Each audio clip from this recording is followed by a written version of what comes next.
Morning वेळ आपण काय ठरवलेलं होतं की लॉकडाऊनमुळे आपण एक बायोप्लॅनेट म्हणून एक ग्रुप तयार केला होता. त्या ग्रुपच्या अनुषंगाने जेवढे काही नीटला बसलेले विद्यार्थी आहेत आणि त्यासाठी उपयुक्त असणारी आपल्या तुमच्या कन्व्हिनियन्स लँग्वेजमध्ये मराठीमध्ये व्हिडिओ अपलोड करणार आहे, जेणेकरून याचा फायदा असा होईल आपल्या जे खेड्यापाड्यातून मुलं येतात, मुली येतात, विद्यार्थी येतात, त्यांना मोस्ट ऑफ द शहरामध्ये आल्यानंतर मोठमोठ्या कोचिंगच्या मोठ्या फीच्या भडाकामध्ये ॲडमिशन घ्यावं लागतं आणि काही पॅरेंट्स जे आहेत ते ॲडमिशन घेऊन सुद्धा पैसे फीस घेऊन सुद्धा त्यांना त्यांची जी कन्व्हिनियन्स लँग्वेज आहे ह्या लँग्वेजमध्ये न सांगत असतील तर त्यांना ते समजत नाही. म्हणून असा विचार केला की आपल्याकडे जेवढे काही विद्यार्थी आहेत किंवा ज्यांना मराठी चांगल्या पद्धतीने समजतं अशांसाठी हा व्हिडिओ मी तुमच्यापर्यंत पोहोचत. तर गुड मॉर्निंग फ्रेंड्स. तुम्ही दरवर्षीप्रमाणे मी 20 एप्रिलला त्या नीटची बॅच सुरू करत असतो. ह्यामध्ये सगळ्यात पहिले इंट्रोडक्शन तर मी सगळ्यात पहिले लेक्चर घेत असतो, जेणेकरून विद्यार्थ्यांना ते समजलं पाहिजे की what is in my what is in my biology. लोकांना किंवा विद्यार्थ्यांना हेच समजत नाही बेसिकली की आपण सायन्स घेतोय तो का घेतोय, त्याचा गणित सुद्धा आपल्याला माहिती नसतो, हे अर्थ सुद्धा माहिती नसतो. त्यामुळे शिकत असताना आपली फसगती होते. एक लक्षात ठेवा मित्रांनो की आपण जगामध्ये कुठलीही गोष्ट जेव्हा आपण शिकत असतो किंवा करत असतो की आपल्याला सगळ्यात पहिले माहिती पाहिजे आणि ती गोष्ट जर आपल्याला माहिती नसेल आपण समोर जाऊ शकत नाही. ह्या गोष्टीला तुम्ही घरी बसून जरी हे कसं काय बोला पण तरी तुम्हाला ते रिअलाइज होतं की हो बाबा खरंच हे आपल्याला खरंच माहिती नसतं. सपोज मी तुम्हाला एक उदाहरण देतो आहे जे नेहमीच मी उदाहरण देत असतो विद्यार्थ्यांना. पहा, मला हे प्रूफ करायचं आहे की बाबा की आपल्याला ज्या स्ट्रीममध्ये गेलो आहे किंवा तुम्ही माझ्यासमोर बसलेले आहात किंवा माझा व्हिडिओ तुम्ही ऐकलेले आहात तर तुम्हाला हे माहिती पाहिजे की आपण सायन्स ह्या स्ट्रीममध्ये गेलो आहे आणि जर आपल्याला सायन्स हाच वर्ड जर नाही असेल आपण समोर जाऊ शकत नाही. सपोज एक हे समजून घेण्यासाठी एक उदाहरण देतो तुम्हाला. सपोज तुम्हाला तुमच्या गाव सोडून तुम्हाला एक नागपूरला तुम्हाला जायचं आहे. जर तुम्हाला नागपूरला जायचं असेल तर तुम्हाला सगळ्यात पहिली गोष्ट माहिती पाहिजे की नागपूरला जायचं असेल तर आपण कुठल्या पॉईंटवरून नागपूरला जाऊ शकतो. सपोज तुम्हाला जर हे माहित नसेल तर तुम्हाला नागपूरला जायला 3 तास लागत असतील. 3 तास जर लागत असतील तर तुम्हाला त्या पर्टिक्युलर टाइममध्येच जर तुम्हाला तर तुम्ही बरोबर कुठे आहात तर तुम्ही घराच्या जवळचं जिथून नागपूरला जाणाऱ्या बसेस असतात किंवा प्रायव्हेट व्हेकल्स असतात अशा ठिकाणी तुम्ही आहात. सपोज आपण आपल्या हॉटिंग पॉईंट ऑफ व्ह्यू जर गोष्ट करत असू तर तुम्ही ज्या एरियामध्ये राहत असाल आपले कॉमन सोर्सिंग दिला that is called bus stand. Bus स्टँडला आपण मोस्ट करतो आणि बस स्टँडला आल्यानंतर जर तुमची गाडी परतवाडा रोडनी जर गेली ह्या रोडनी जर गेली किंवा अन्य कुठल्याही गावाच्या एकंदर गेली तर तुमच्या हे लक्षात येईल की बाबा नाही आपला रस्ता चुकलेला आहे, आपल्याला नागपूरला जायला वेळ. तर नागपूरला कसं जायचं हे जर तुम्हाला माहिती असेल तर आपल्या पुढच्या लोकांना माहिती आहे की बाबा बस स्टँडवरून गाडी ही पंचवटीला येईल, पंचवटीवरून ही सरळ आपला दिवसाला जाईल आणि दिवसावरून बरोबर नागपूरला जाईल. हा ही प्रॉपर रूट माहिती आहे आणि त्यामध्ये आपण निघतो आहे जेणेकरून आपल्याला अभ्यास प्रकारे त्रास नाही पाहिजे. आज आपण सायन्सच्या विषयाला ऍडमिशन घेतली आहे पण मोस्ट ऑफ द लोकांना सायन्स म्हणजे काय तेच सुद्धा अजूनही माहिती नाही. फक्त आपला शेजारचा सायन्स घेतला म्हणून आपण सायन्स घेतो आहे. आपल्या वडिलांनी किंवा भावाने सायन्स घेतला आहे आणि तो डॉक्टर झाला, इंजिनियर झाला म्हणून त्याचा आपण इन्स्पिरेशन म्हणून सायन्स घेतो आहे. अशा किंवा आपले पॅरेंट्स म्हणतात की सायन्स असं असतं बाबा, सायन्स चांगलं असतं, सायन्स हे करतं. अशा प्रकारच्या काही आपल्या माइंडवर पडलेल्या किंवा भिन्न गोष्टी असतात त्यामुळे आपण तो सायन्स घेत असतो. परंतु तुम्हाला कुठलीही गोष्ट करत असताना सायन्स गोष्ट माहीत असते ना, आपण समजू शकत नाही. मला पहिले सांगितलंय तर नागपूरला असेल तर तुम्हाला प्रॉपर रूट माहीत असेल तर बरोबर तुम्ही 3 तासामध्ये त्या ठिकाणी पोहोचता, म्हणजे तुमचा वेळ वाचणार. तर मी तुम्हाला एक उदाहरण देतो आहे आणखी, की पहा आता कसं असतं की आपण आपल्या लाईफकडे पाहण्याचा दृष्टिकोन आपला कसा असतो. बघा आता सपोज आपण सगळेजण एका हॉटेलमध्ये जेवण करायला गेलो आणि हॉटेलमध्ये गेल्यानंतर आपण एका चेअर म्हणजे टेबलच्या भोवती ज्या चेअर असतात त्या चेअरवर आपण बसतो आणि वेटरने तुमच्यासमोर काय आणून ठेवलं तर वेगवेगळ्या प्रकारचे ग्लास आणून ठेवले, प्रत्येकासाठी ग्लास आणून ठेवले आहे आणि एका ग्लासमध्ये त्या वेटरने टाकलं पेट्रोल, एका ग्लासमध्ये टाकलं डिझेल, एका ग्लासमध्ये टाकलं रॉकेल आणि एका ग्लासमध्ये टाकलाय कोल. तर आणि म्हटलं जो की आपल्याला पार्टी देतो आहे आणि म्हटलंय की मित्रांनो यामधलं आपल्याला एक काहीतरी प्यायचं. तर काय करा मित्रांनो, तर तुमचा पटकन आन्सर येईल. तर त्या आन्सरचं नाव आहे वॉटर. काय नाव आहे? वॉटर. आपण हे का बरं उत्तर देऊ शकतो? कारण आपल्यावर ही लहानपणापासून एक पडलेला, आपल्या आईने पाडलेला किंवा मम्मीने पाडलेला एक संस्कार आहे आणि हा संस्कार आपण तो आत्मसात केलेला आहे. म्हणून आपण ह्या प्रश्नाचं उत्तर सहजरित्या देऊ शकतो की यामधलं आपण काय करू शकतो. तर पटकन तुम्ही म्हणाल तर तुमच्या लक्षात येईल की आपण यामधलं वॉटरच देऊ शकतो. हे का बरं त्याचं मी तुम्हाला कारण सांगितलेलं आहे. कारण ही गोष्ट आपण आपल्या लाईफमध्ये काय केली, ही गोष्ट आपण आपल्या लाईफमध्ये ॲक्वायर्ड केली. काय केली आहे? ॲक्वायर्ड केली आहे. म्हणून आपण या गोष्टीचं पाठ न करता सहज उत्तर आपण दिले. त्याचप्रमाणे आपल्याला पॉइंट जो आहे की आपण का बरं सायन्स घेतलाय किंवा आपल्याला शिकण्याच्या अगोदर सायन्स हा वर्डच माहीत असेल शिकून ते काय नाही. म्हणून आपण शिकण्याच्या अगोदर सायन्स हा वर्ड आणि त्याची डेफिनेशन आपण शिकून घेऊया. तर आता मी तुमच्यासमोर प्रेझेंट करतो आहे की what is mean by science. आता जर मी तुम्हाला हा क्वेश्चन दिला तर मोस्ट ऑफ द लोकांचे आन्सर्स परफेक्ट आहेत. तुम्ही जे आतापर्यंत शिकलेलं आहे त्याच्या भरोशावर तुम्ही उत्तर द्या. कोणी म्हणेल it is a study of surrounding, कोणी म्हणेल it is a study of biotic, otherwise biotic factor. ही एक्झॅक्टली करेक्ट आहे, परंतु ही basic of the basic scientific है ना. हे आपण शिकलेल्या भरोशावर किंवा आतापर्यंत आपण शिकतो आहे त्याच्या भरोशावर आपण हे आन्सर देतो. म्हणून ही अशी आपली गरज आहे.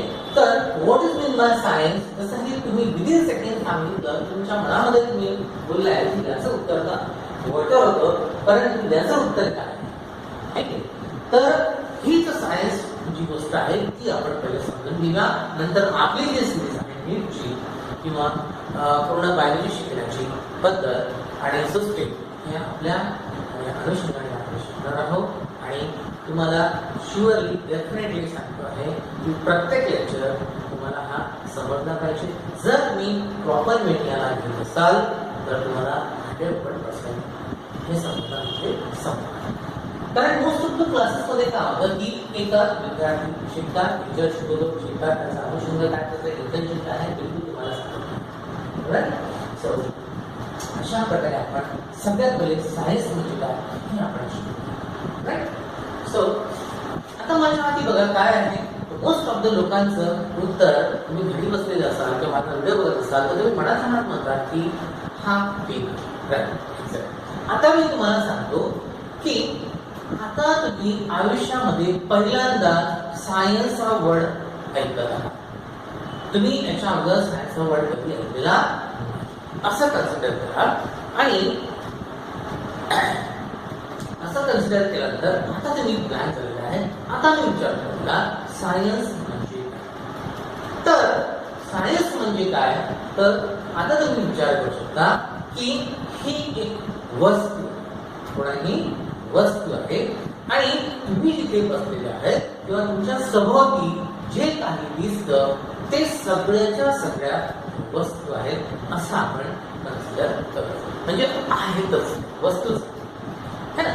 आज त्याला आपण फॅन म्हणून काय काढा सायन्स म्हणतो, सॉरी फॅन म्हणतो आहे. हा जर आपण तुमच्या समोरचा फॅन असेल त्याला आपण फिरणारा जो आहे त्याला आपण फॅन म्हणतात. जे काही असेल त्याला आज तुम्ही नावाने संबोधत आहे कारण तुम्ही काहीतरी शिकला, परंतु त्याचं बेसिक कुठून आहे त्याला तसं नाव दिलं गेलं आहे.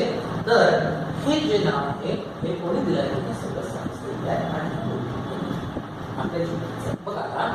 तर माझ्या हाती ही कोण आहे? तर वस्तू आहे. In English we can say this is a body. ही कोण आहे? बॉडी आहे. बॉडी. तुमच्या माझ्या भोवती जे काही दिसत आहे ते सगळंच्या सगळं बॉडी. आता जगामध्ये दिशा किती आहेत? तर 8 दिशा आहेत. आता जे तुमच्या समोर वस्तू आहे त्या वस्तूला तुम्ही 8ही दिशेने जर बघाल तर ह्या वस्तूवर काही ना काहीतरी आहे. काही ना काहीतरी आहे. तर काही ना काहीतरी आहे म्हणजे काय? तर बेसिकली जगातल्या कुठल्याही वस्तूवर काय असतं? तर नॉलेज असतं. काय असतं? नॉलेज. नॉलेज म्हणजे मराठी आपण त्याला चांगल्या पद्धतीने माहिती करू शकतो. नॉलेज म्हणजे काय होतं? तर ज्ञान. आता ह्या जगाच्या पाठीवर जेवढे काही वस्तू आहेत, जेवढ्या काही बॉडी आहेत, ह्याच्यावर जिकडे पाहावं तिकडे किंवा 8ही दिशेने जर पाहिलं तर याच्यावर नॉलेज होतं. आता हे नॉलेज घ्यायचं कसं? तर काय करावं लागेल? सिस्टीम. आणि काय करावं लागेल? तर हे नॉलेज घेण्यासाठी आपल्याला काय करावं लागेल? स्टडी करावं लागेल. स्टडी म्हणजे काय होतं विद्यार्थी मित्रांनो? तर अभ्यास करायचं. तुम्हाला चांगल्या पद्धतीने माहिती आहे कारण हा जनरल वर्ड आहे आणि आपण हा रोज घेतो, राईट? आता सपोज आपण स्टडी करायला गेलो ह्या वस्तूची आणि ह्या वस्तूवरचे स्टडी करताना आपण म्हटलं आहे की ही वस्तू म्हणजे स्टडी करताना ही वस्तू जी आहे या वस्तूला काही अमेरिकन लोक म्हणतील, काही अमेरिकन लोक म्हणतील, अमेरिकन पीपल म्हणतील की ही जी वस्तू आहे ही अभ्यास केल्यानंतरची वस्तू म्हणजे कोण आहे? तर डॉग आहे. इटालियन जे लोक आहेत ते म्हणतील की नाही ही कॅट आहे. काही इंडियन लोक म्हणतील की नाही हा पेपर आहे. काही लोक पाकिस्तान मधले आहे ते म्हणतील की नाही दिस इज अ फॅक्ट. म्हणजे काय होतं की प्रत्येकच राष्ट्रातल्या बॉडीवरच्या नॉलेजचा अभ्यास तर करून राहिला, परंतु अभ्यास करताना नेमकं काय झालं की प्रत्येकाचं जे उत्तर आहे, आन्सर आहे हे वेगवेगळं होतं. आणि अशाने काय होईल की ह्या वस्तूला एक युनिक आयडेंटिटी मिळेल. म्हणजे अभ्यासाने नुसतं अभ्यास केल्याने ह्या वस्तूला युनिक आयडेंटिटी मिळत नाही. म्हणून स्टडीच्याही पलीकडे एक ऍक्टिव्हिटी आहे ते म्हणजे काय? Beyond study. बियॉन्ड काय करावं लागेल?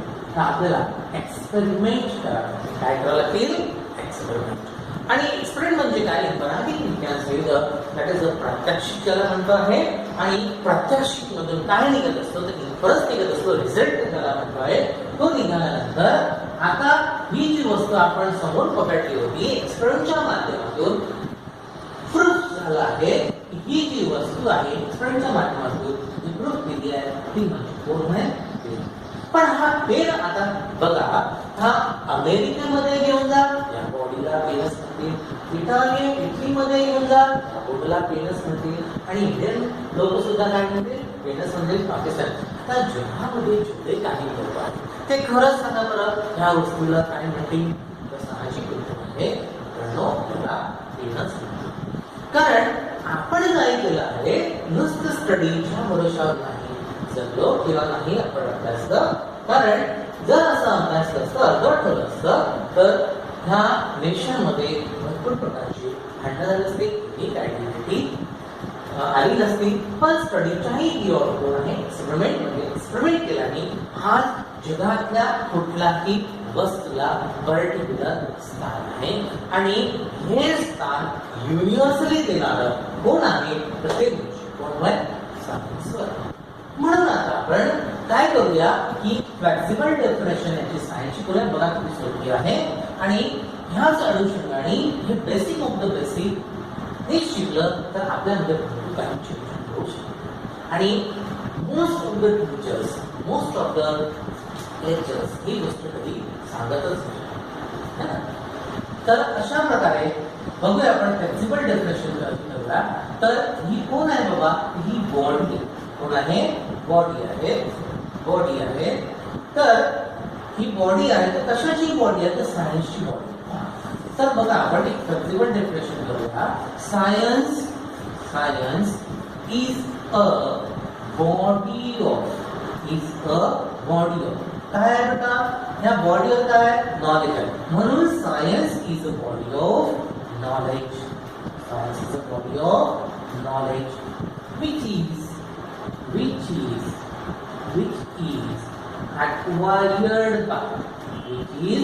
acquired by study and experiment. Study and experiment is called as किंवा काही लोक known म्हणतात, is known as काय म्हणतात त्याला आपण, तर सायन्स. तर बघा किती सुंदर आणि फ्लेक्सिबल डेफिनेशन तुमच्या समोर प्रेझेंट झाली आहे. बघा मित्रांनो की सायन्सच्या ह्या जगामध्ये भरपूर डेफिनेशन आहे, परंतु तुमच्या लेव्हल पॉइंट ऑफ व्ह्यू, तुमच्या standard point of view he definition तुम्हाला माहिती असणं अतिशय गरजेचं आहे. तर बघा कोण कोणाची बॉडी आहे, तर science is a body of knowledge which acquired by कशाने, study and experiment is called what is science. तर हे आहे का सायन्स. म्हणजे पहा मराठी अतिशय जे ग्रामीण भागामधून आलेले जे विद्यार्थी किंवा ग्रामीण भागामधून विद्यार्थी मला बोलत असतील तर त्यांना हे समजलं पाहिजे. माझा अनुषंगच तो आहे की प्रत्येकच ग्रामीण भागामधल्या विद्यार्थ्यांना इंग्लिशचा मोस्ट ऑफ द प्रॉब्लेम आहे. म्हणूनच हा जो समोरील जे स्किल्स आहेत परिपूर्ण ते मराठीमधून घेण्याचा प्रयत्न करतात. राईट. तर बघा विज्ञान ही एक ज्ञानाची वस्तू आहे. विज्ञान ही एक ज्ञानाची वस्तू आहे जी ती आत्मसात केली जाते अभ्यासाच्या तथा प्रात्यक्षिकाच्या माध्यमातून. त्यालाच आपण विज्ञान असे म्हणतो. तर बघा जर आपण एक्सपेरिमेंट केलं नसते किंवा सायन्स केलं नसते तर ह्या वस्तूला आज आपण पेन म्हणू शकलो नसतोय, ह्या वस्तूला आपण शर्ट म्हणू शकलो नसताय, ह्या वस्तूला आपण चष्मा म्हणू शकलो नसताय. पहा गंमत अशी झाली ह्या सायन्समुळे की ह्या पेनाला तुम्ही, ह्या वस्तूला तुम्ही कुठल्याही कंट्रीमध्ये द्या, या वस्तूला 101% लोक पेनच म्हणतील. ह्या वस्तूला काय म्हणतील तर शर्टच म्हणतात. पाकिस्तानी राहो की इटालियन राहो की कुठलाही कंट्रीमध्ये राहो, याला युनिव्हर्सल आयडेंटिटी देणार म्हणजे कोण होय तर सायन्स होय. ह्या ट्रेन मध्ये बेटा आपण बसलेला आहो आणि जर तुम्हाला सायन्स समजलं असेल तर याला आपण आता बायफर्केट करणार आहोत. कारण सायन्स हा जर वर्ड समजला असेल तर आपल्याला सायन्स मध्ये तुम्हाला कुठले सब्जेक्ट आहे हे आपल्याला नक्कीच कळलं पाहिजे. म्हणून आता समोर जाऊन तुम्हाला आणखी प्रोसीड करतो आहे. सो अतिशय सुंदर आहे बघा. सो दी सायन्स इज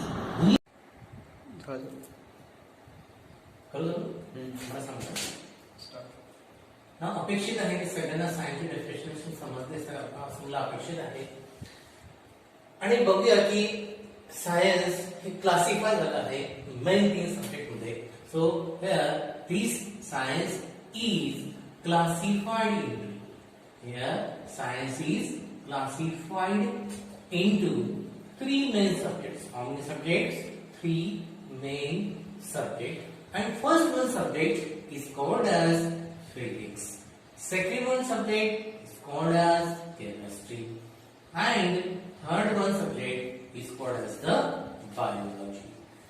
असे मेन 3 सब्जेक्ट आहेत. कोणाचे? सायन्सचे 3 मेन सब्जेक्ट आहेत. पहिला जो सब्जेक्ट आहे तो तुमच्या समोर दिसतो आहे दॅट्स फॉर फिजिक्स. सेकंड जो आहे तो केमिस्ट्री आणि तिसरा जो आहे तो आहे बायोलॉजी. आता प्रश्न असा आहे की सायन्सची डेफिनेशन जर आपल्याला पूर्ण समजली असेल त्याचप्रमाणे आपल्याला केमिस्ट्रीची, फिजिक्सची आणि बायोलॉजीची सुद्धा डेफिनेशन समजायला पाहिजे. कारण त्याशिवाय तुम्हाला माहित आहे की आपण समोर जाऊ शकत नाही. Clear? Now will take the definition of physics. आता सायन्स मध्ये आपण नेमकं काय करतो तर स्टडी आणि एक्सपेरिमेंट करतो. काय करतो? हे स्टडी आणि experiment.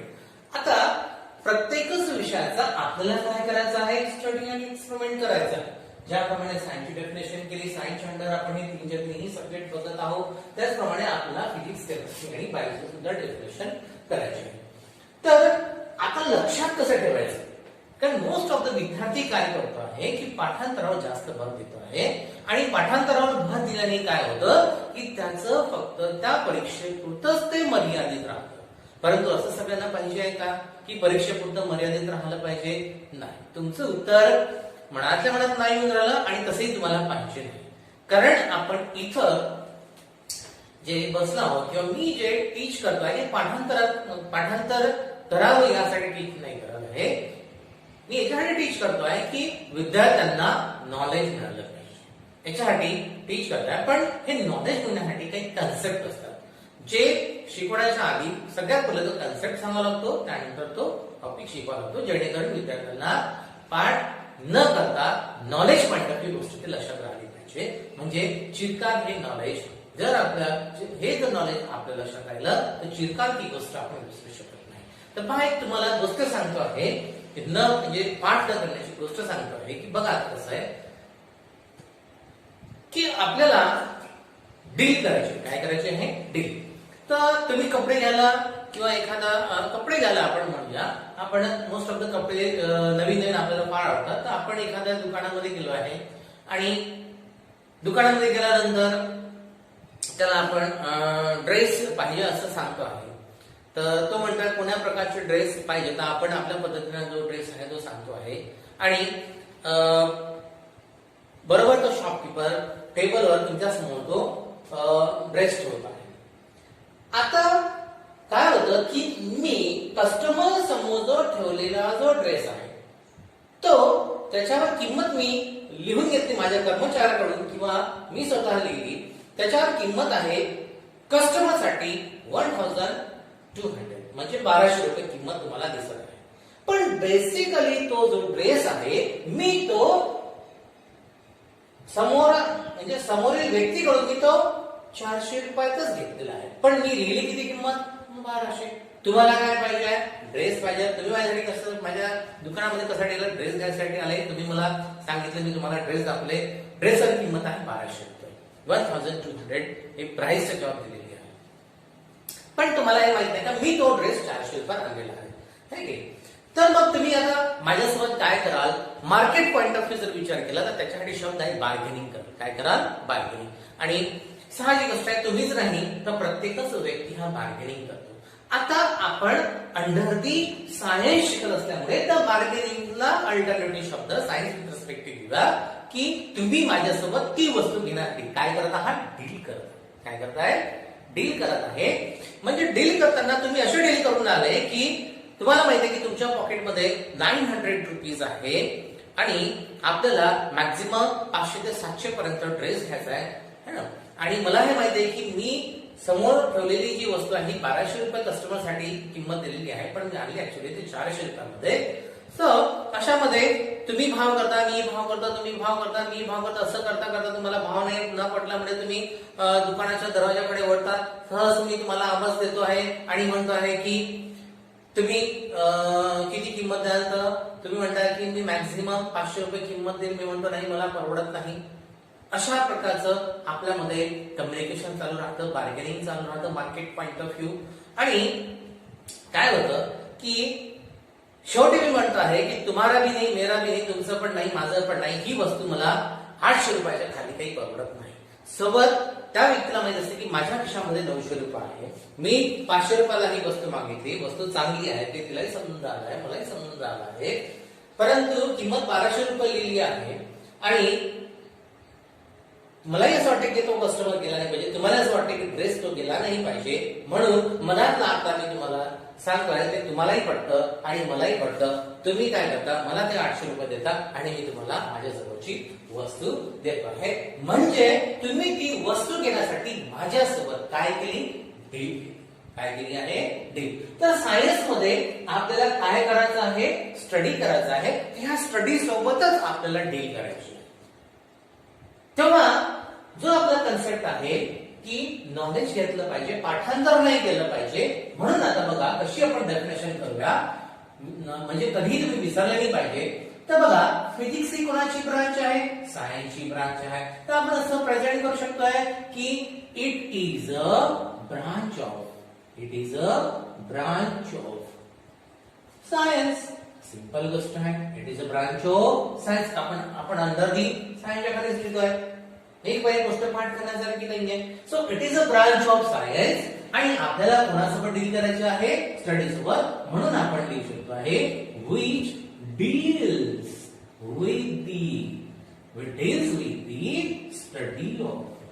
which deals with the study of. आता मात्र कोणाचा आता तुम्ही जिथं बसलेला आहे मी मला बघत आहे जिथं तुम्ही बसलेला आहे त्या बसलेल्या जागेवरून तुम्ही सगळीकडे बघा चहूभोवताल बघा. जिथं जिथं तुमची नजर जाते तिथं तिथं बघा. पहा प्रत्येकच वस्तू कोणा ना कोणा अवस्थेमध्ये आहे. यस अवस्थेमध्ये आहे.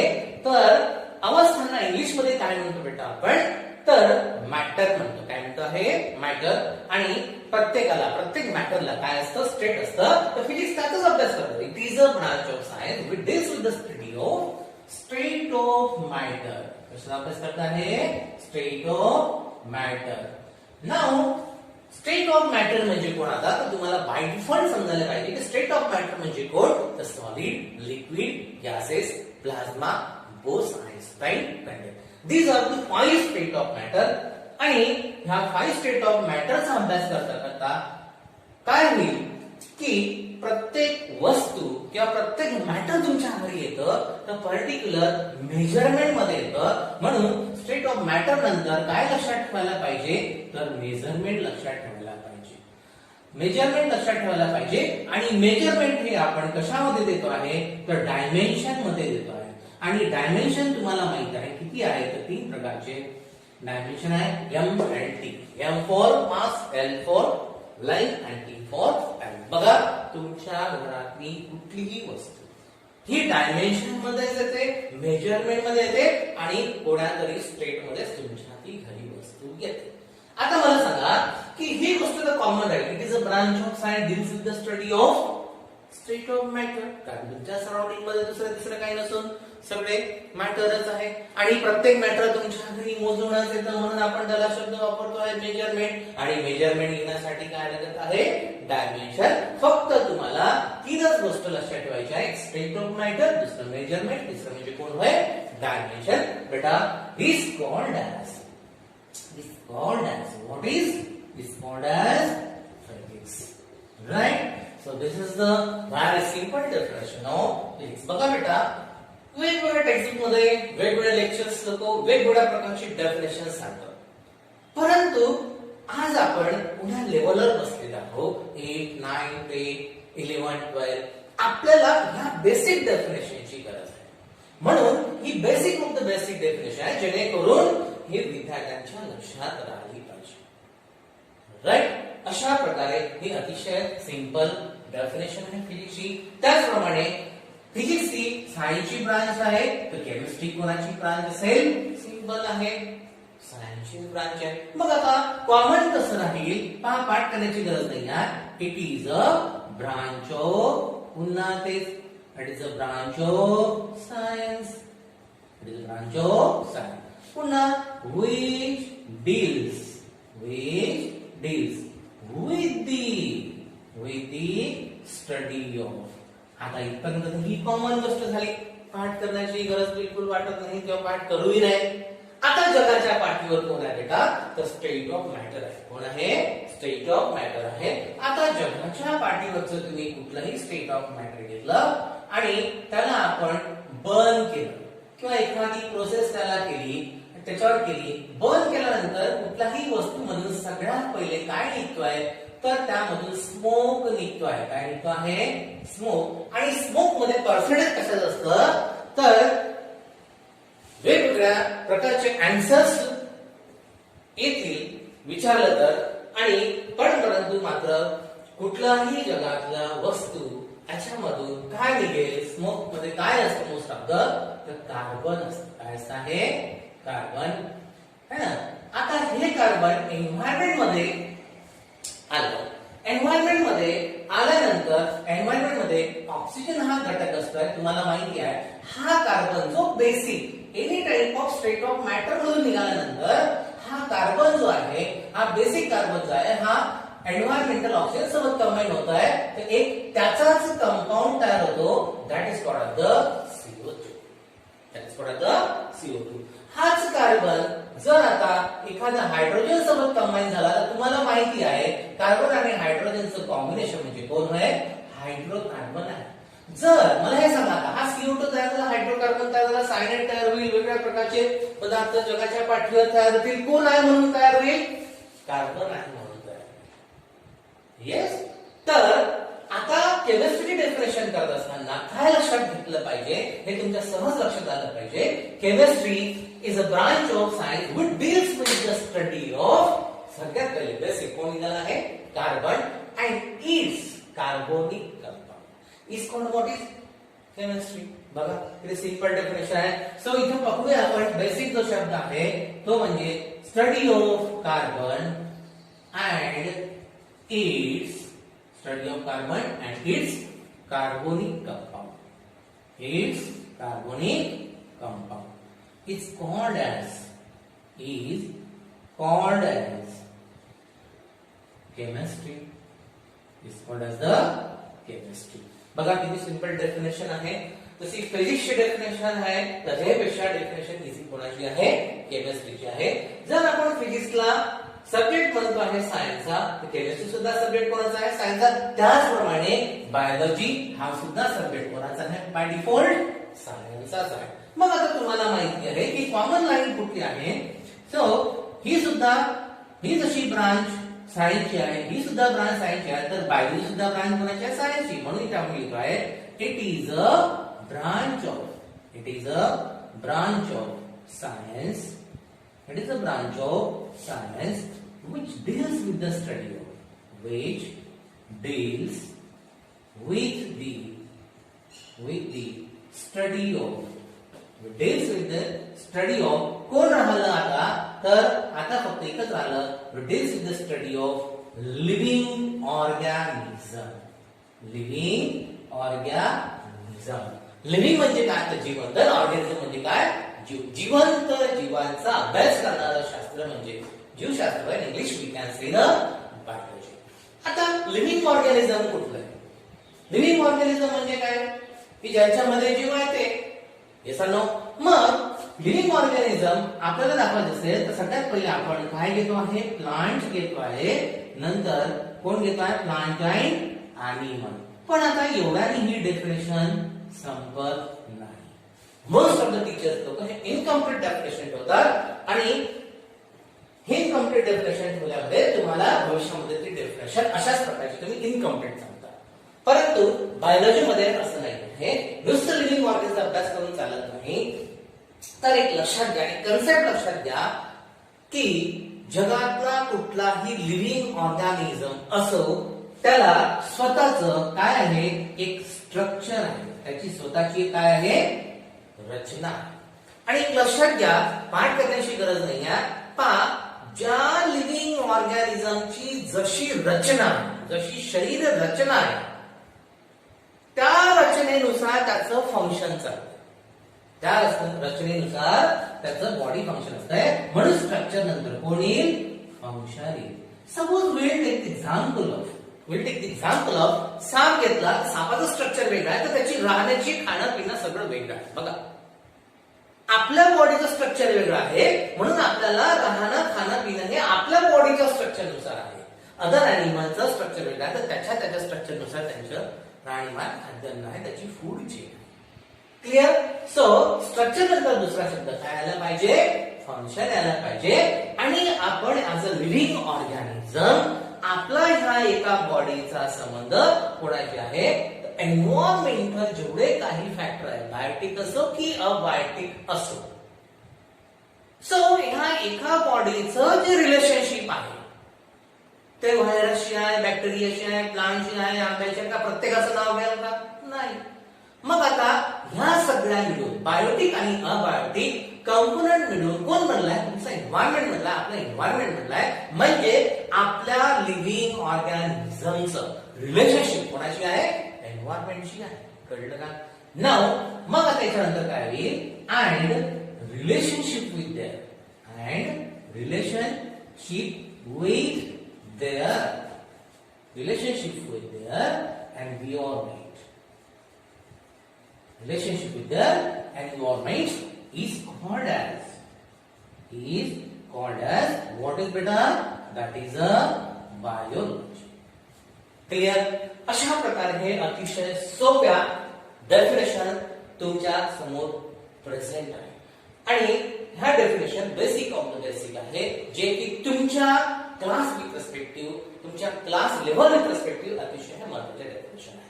बायोलॉजी डेफिनेशन बघा तर वेगवेगळ्या टेक्स्ट मध्ये वेगवेगळी आहे, खूप हार्ड आहे, खूप सोपी आहे, खूप कशी आहे. परंतु हे डेफिनेशन प्रेझेंट करत असताना त्याचं महत्त्व त्या टीचरने तुम्हाला सांगितलं पाहिजे, जेणेकरून त्या विद्यार्थ्यांनी तो नॉलेज पॉइंट ऑफ व्ह्यू स्वतःमध्ये ती ऍक्वायर्ड केली पाहिजे, पाठ नाही केली पाहिजे. अशा विद्यार्थी घ्यायचं असतं. राईट? सो मला सांगा की आता सायन्सचे किती सब्जेक्ट आहेत? 3 सब्जेक्ट आहेत आणि ह्याच 3 सब्जेक्टला तुमची ऍडमिशन आहे. आपण म्हणतो सायन्स घेतलं, अरे पण सायन्स सब्जेक्ट कुठला हेच माहित नाही. मग आता सायन्स मध्ये सब्जेक्ट कुठले आहे? मग फिजिक्स आहे, केमिस्ट्री आणि बायोलॉजी. जर तुम्ही हा तिघांचा ग्रुप घेत असाल आणि समोर जात असाल तर त्याला तिघांचा ग्रुप, फक्त तुम्हाला तिघांचा ग्रुपचा अभ्यास करायचा असेल आणि ह्या तिघांचा ग्रुप घेतल्यानंतर तुम्हाला एक कॉम्पिटिटिव्ह एक्झाम क्रॅक करायची असेल, त्या कॉम्पिटिटिव्ह एक्झामचं नाव आहे नीट.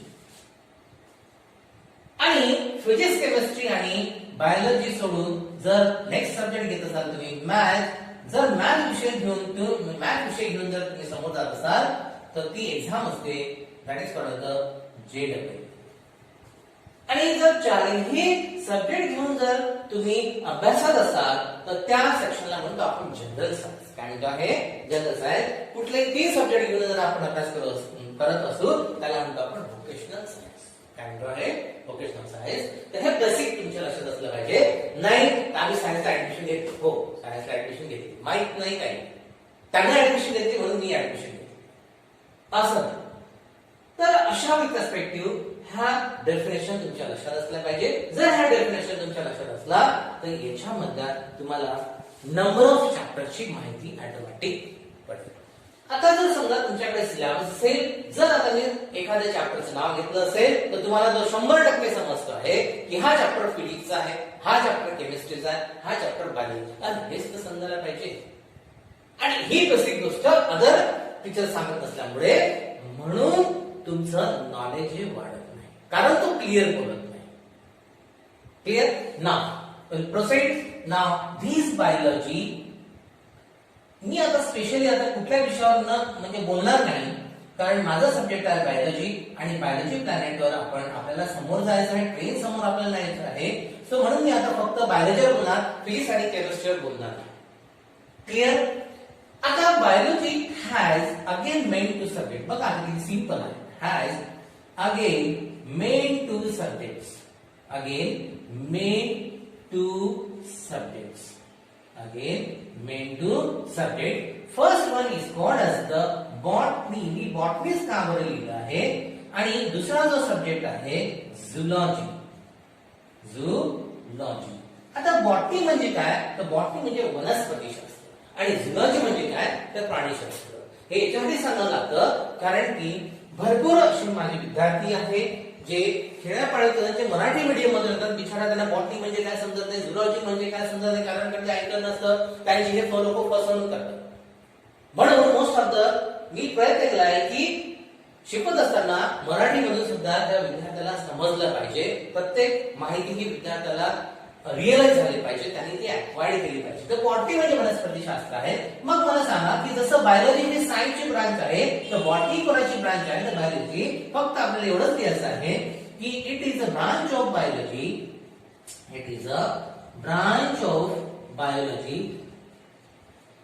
deals with the study of which deals with the study of which deals with the study of plants. It deals with the study of plants. आता पहा जी बायोलॉजी डेफिनेशन आहे ती definition बरोबर बॉटनीच्या डेफिनेशनशी मिळून जाईल. पहा कन्सेप्ट म्हणतो आपल्याला it is a branch of biology deals with the study of plants. आणि प्रत्येक प्लांटला काय असतं तर स्ट्रक्चर असतं. पहा बाय डिफॉल्ट आहे काही पार्ट करण्याची गरज नाही आहे.